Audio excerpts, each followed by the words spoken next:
భారత్ పాకిస్తాన్ మధ్య యుద్ధం వల్ల ఉద్రిక్తల్లో భాగంగా సెలవుల్లో ఉన్న వారంతా తిరిగి విధుల్లో చేరాలని ఇండియన్ ఆర్మీ అధికారుల నుంచి పిలుపు రావడంతో లీవుల్లో ఉన్న జవాన్లు తిరిగి వెళ్తున్నారు. కానీ మహారాష్ట్రకు చెందిన ఓ జవాన్ కూడా అదే చేశాడు.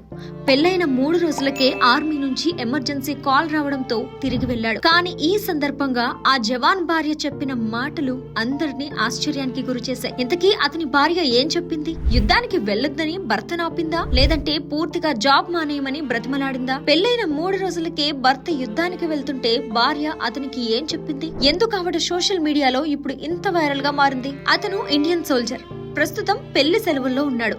ఇటీవలే బంధువుల సమక్షంలో ఘనంగా వివాహం జరిగింది. ఇంకా 3 రాత్రులు కూడా ముగియలేదు. కాళ్లకు పెట్టుకున్న పారాని ఆరనే లేదు. ముఖంలో పెళ్లి కళ కొట్టొచ్చినట్టు కనిపిస్తోంది. ఇంటి నిండా చుట్టాలతో సందడిగా ఉంది. అంతలోనే ఆర్మీ హెడ్ క్వార్టర్స్ నుంచి పిలుపొచ్చింది. వెంటనే తిరిగొచ్చేసి డ్యూటీలో జాయిన్ కావాలని ఆదేశించింది. ఇండియా పాకిస్తాన్ యుద్ధం నేపథ్యంలో ఇలా సెలవుల్లో ఉన్న జవాన్లు అందరినీ తిరిగి రప్పిస్తోంది ఆర్మీ. అలాంటి వారిలో ఒకరు మహారాష్ట్రకు చెందిన మనోజ్ పాటిల్. కాకపోతే ఇతనిది కొత్త పెళ్లి కొడుకు కథ. అయ్యో, పెళ్లై 3 రోజులే అవుతోందిగా, ఇంకా పెళ్లి మురుపం కూడా తీరనే లేదుగా, ఇప్పుడు డ్యూటీ ఏంటి? అందులోనూ బోర్డర్లో పాకిస్తాన్ తో వార్ ఏంటి అనుకోలేదు ఆ వీర జవాన్. వెంటనే లగేజ్ సర్దేసుకున్నాడు. తాను తిరిగి సరిహద్దుకు పోవాల్సిందేనని భార్యకు చెప్పాడు. కుటుంబ సభ్యులకు ఇదే విషయం చెప్తే అంతా ఉలిక్కిపడ్డారు. ఇరు వర్గాలు అయ్యో అయ్యో అని బాధపడ్డాయి.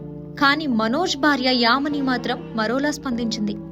నా సింధూరాన్ని దేశ రక్షణ కోసం బోర్డర్ కు పంపుతున్నాను అంటూ కన్నీరు నిండిన కళ్లతో భర్తకు సెండ్ ఆఫ్ చెప్పింది యామని. ఇక రైల్వే స్టేషన్ లో సోల్జర్ మనోజ్ పాటిల్ ను సాగనంపేందుకు ఇరు కుటుంబాల సభ్యులంతా వచ్చారు. అందరి గుండెల్లోనూ బాధ, అందరి కళ్లల్లోనూ కన్నీరు. వెక్కి వెక్కి ఏడ్చారంతా. అసలు కొత్త పెళ్లి కొడుకు పెళ్లి తంతు జరిగి ముచ్చటగా 3 రోజులు కూడా కాలేదు. అంతలోనే యుద్ధం చేసేందుకు సరిహద్దులకు వెళ్తున్నాడు మనోజ్. ఇప్పటికే బోర్డర్లో పాకిస్తాన్ విచ్చలవిడిగా కాల్పులకు తెగబడుతుంది.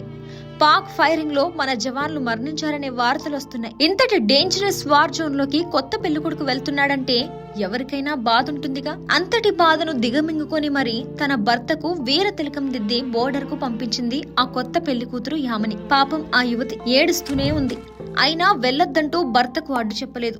నా సింధూరాన్ని దేశ రక్షణ కోసం బోర్డర్ కు పంపుతున్నానంటూ కన్నీళ్లు నిండిన కళ్లతో గర్వంగా సాగనంపింది. అక్కడ ఉన్న ప్రతి వారిలో దేశభక్తి తొణికిసలాడుతుంది. జవాన్ మనోజ్ పాటిల్ కు వీరి పత్ని యామనికి నెటిజన్లు జైజేలు పలుకుతున్నారు.